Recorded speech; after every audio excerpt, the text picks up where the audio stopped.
This is the final video for the course on linear algebra. We are going to be talking about the spectral theorem for real symmetric matrices. First, let us analyze the eigenvalues of a real symmetric matrix. The key fact is that the eigenvalues of a real symmetric matrix are all real. So let A be an n cross n real symmetric matrix. Recall that this means that A transposes itself, and let lambda be a possibly complex eigenvalue with corresponding eigenvector u. Now u is an element of Cn. What we do is each coordinate of u will be a complex number. We separate the real and imaginary parts and write this vector u as v plus iw, where v and w are elements of Rn.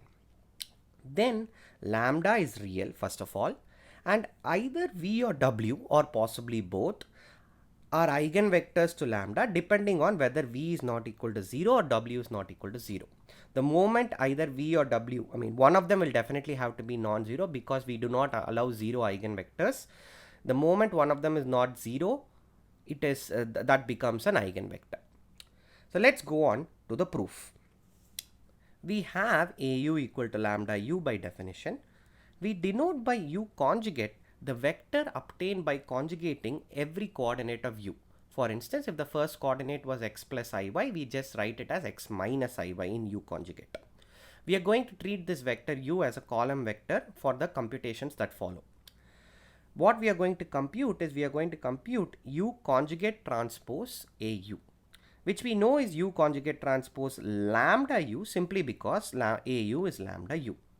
Now u conjugate transpose will be a row vector, and lambda u, you can just take the lambda outside, you will get lambda norm u squared, where the norm is taken with respect to the standard inner product on Cn. Now there is one identification happening under the rug.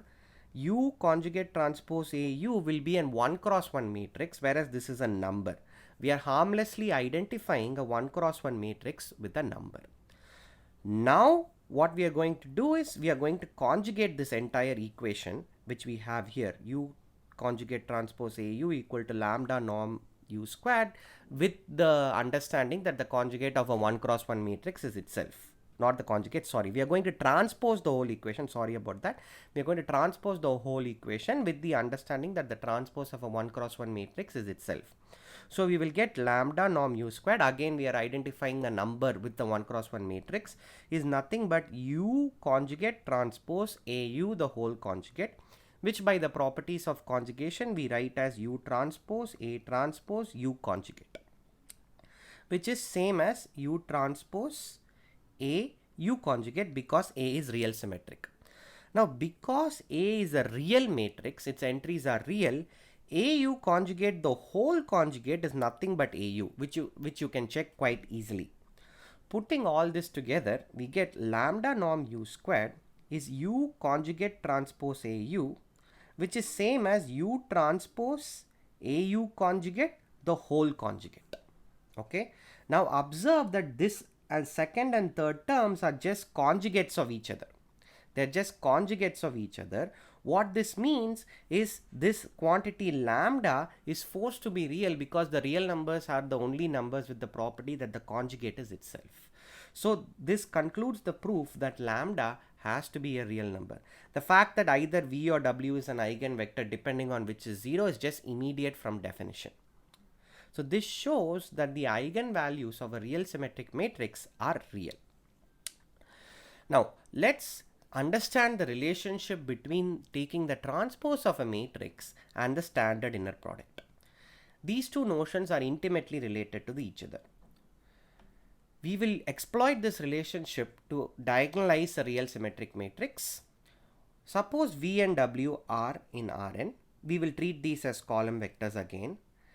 Now when you take the dot product of av and w, this is same as, if you think about it, this is same as AV transpose, which will actually give you a row vector because we are treating V as a column vector. This is just AV transpose multiplied by the column vector W, which is same as V transpose A transpose W.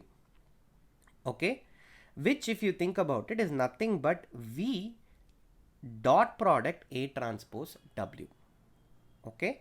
In other words, if you use the standard notation, the angular bracket notation for taking inner products, for the standard inner product, we have this nice identity that taking the inner product of AV and W is the same as taking the inner product of V and A transpose W. Okay. So this is a very useful relationship between the transpose and the standard inner product. Now, what we are going to do is we are going to explain real symmetry in terms of the standard inner product. If A is real symmetric, then what we have shown is that AV comma W is equal to V comma AW for all vectors V comma W in Rn. That's what the discussion we have just done shows, because for real symmetric matrices A transpose is A. But conversely, if we have this identity to be true for all V comma W, that is, if we have V comma AW inner product is equal to V comma A transpose W,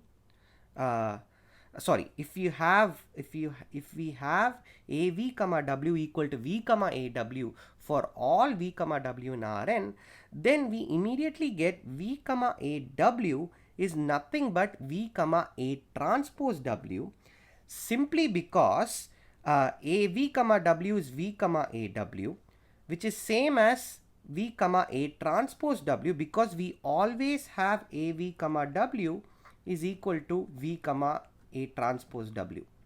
Okay. So if we have this equation AV comma W equal to V comma AW, we immediately get V comma AW inner product is equal to V comma A transpose W. Now what we do is we set V equal to EI and W equal to EJ. Then V comma AW is nothing but the ijth entry of the matrix A. And the same comments apply for this. When you apply V equal to EI and W equal to EJ, here you recover the ijth entry of A transpose. So that means that the ijth entry of A and the ijth entry of A transpose coincide, which is just a more detailed way of saying that A is equal to A transpose. So what this shows is if we have this equation AV comma W equal to V comma AW for all V comma W in Rn, then A is in fact a real symmetric matrix. So these two results that we have just seen show the relationship between real symmetry, transposes and the standard inner product.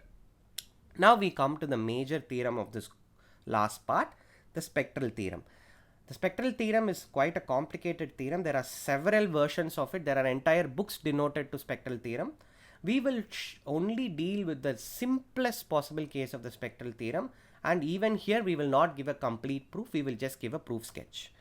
Suppose you have a real symmetric matrix, then we can find an orthonormal basis of Rn that comprises eigenvectors of A. Okay, so we can find an orthonormal basis of eigenvectors of A. That's the central fact. In particular, this means that A is diagonalizable with the diagonal consisting of eigenvalues of A. Okay. Now the fact that when you have an orthonormal basis of eigenvectors, that A is diagonalizable with diagonal consisting of eigenvalues of A is obvious. So we are going to just give a proof sketch of this. For this we first need some additional notions. The above theorem shows that we can find a diagonal matrix D and an invertible matrix P such that A equal to P inverse dP, right? Now what we do is we take transpose and observe that since A is real, A is real symmetric, A transpose is itself, so we get A is P transpose D P inverse transpose, which is same as P transpose D P transpose inverse, because the inverse of the transpose is nothing but the transpose of the inverse, as you can check in 2 lines. But the change of basis matrix is unique, right? So essentially what we are doing is we are changing from one basis to the other to put A in its diagonal form, but we have found 2 different matrices that do the same thing. That will force P inverse to be equal to P transpose, right? We have to have both of these to be equal. So that forces P inverse to be P transpose. So a matrix which has the property that the inverse is actually going to be its transpose is called an orthogonal matrix. Okay. Now you can check that a matrix being orthogonal is the same as its columns forming an orthonormal basis of Rn. This is left as an exercise to you in the problem sheet. So what essentially we have is something deeper. We can not only put A in a diagonal form, but the matrix that does it has the special property that the inverse of that matrix is its transpose, which is a useful fact. Okay. Now for the proof sketch of the spectral theorem, we first prove a simple lemma. Suppose you have a real symmetric matrix and lambda 1 and lambda 2 are distinct eigenvalues with corresponding eigenvectors v and w. Then v is actually perpendicular to w. This actually follows from the relationship between real symmetry and the standard inner product that we have seen. We know that AV comma W inner product is V comma AW inner product. Okay, which just means that lambda 1 V comma W is in fact equal to lambda 2 V comma W. Note that lambda 2 is real. Okay, that has to be noted. Lambda 1 V comma W is nothing but lambda 2 V comma W, which forces V to be perpendicular to W simply because lambda 1 and lambda 2 are not equal. So the only way this can be equal is V comma W inner product is 0. So V is perpendicular to W. Okay, so we will do a proof sketch of the spectral theorem. Now, as A is real symmetric, the eigenvalues lambda 1, I forgot a dots here, it's lambda 1 dot dot dot lambda k of A are real. The k eigenvalues, they may not be distinct, but they are actually real. Now, one fact that's what is going to make this a proof sketch and not a proof that we will not prove is that the geometric multiplicity and the algebraic multiplicity coincide for each of the eigenvalues. Okay, that is something that I am not going to prove. The geometric multiplicity and the algebraic multiplicity coincide for each eigenvalue of A. This is sort of one of the central aspects of the spectral theorem. So in a sense, one of the major steps I am skipping. Okay. In fact, the moment the geometric multiplicity and the algebraic multiplicity coincide, the fact that the matrix is diagonalizable actually follows quite easily. So what we do is let V1 to Vk1 span the eigenspace of lambda 1. Okay. We now apply Gram-Schmidt procedure and we can assume that V1 to Vk is an orthonormal basis. That is, we can just orthonormalize these vectors and instead of calling them new names, we are just going to call it V1 to Vk1. Now we can repeat the same procedure for each of the eigenspaces. Okay, and we will get an orthonormal basis for each eigenspace of A. Now we put all these basis vectors together. Because eigenvectors corresponding to distinct eigenvalues are all orthogonal, that's what the previous lemma says. When you put all the basis vectors we get in this way together, we actually get an orthonormal basis of the vector space Rn. Okay. This follows from a result that we have established earlier, that if you have a set of vectors which are pairwise orthogonal, then they must be linearly independent. So putting all these vectors together, we do get a orthonormal basis for Rn. So this set of vectors is the required orthonormal basis of eigenvectors for the real symmetric matrix A. So this is our proof sketch of the spectral theorem. The key fact that we are assuming is that the geometric multiplicity and the algebraic multiplicity coincide. Now let's conclude by a simple relationship between the inner product and real symmetric matrices. Suppose you are given an inner product on Rn. You denote by the matrix A the entries Aij, where Aij is nothing but the inner product of Ei comma Ej, where E1 to En is the standard basis of Rn. Then because the inner product is symmetric, this matrix A that you get is obviously a real symmetric matrix. Furthermore, you can easily check that if x is x1 to xn and y equal to y1 to yn, then the inner product of x and y is nothing but x, a, y transpose, where we are treating x and y as row vectors. Now because A is diagonalizable, we can find an orthonormal basis V1 to Vn of this matrix A with corresponding eigenvalues lambda 1 to lambda n. There could be repetitions. There is no assumption being made that lambda 1 to lambda n are distinct. Now Vi inner product Vi is nothing but Vi A Vi transpose, which is nothing but lambda I Vi transpose. Okay.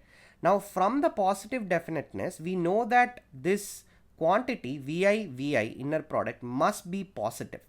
Okay. And we already know that this quantity Vi transpose is also going to be a positive number. So this means that lambda I has to be greater than 0. So what we have shown is the eigenvalues of this matrix A are all positive. So what we have done is we have started out with an inner product, and we have noticed that we can write this inner product in terms of a real symmetric matrix. That's exactly this equation. And we have shown that this real symmetric matrix must have all eigenvalues positive by the positive definiteness of the inner product. Conversely, any real symmetric matrix with all eigenvalues positive will define a positive definite inner product using this as the definition. Recall I had mentioned something similar to this in the very first video. So I'm going to leave this last part as an exercise in the problem sheet. So this concludes the final video on the spectral theorem. Please solve the exercises.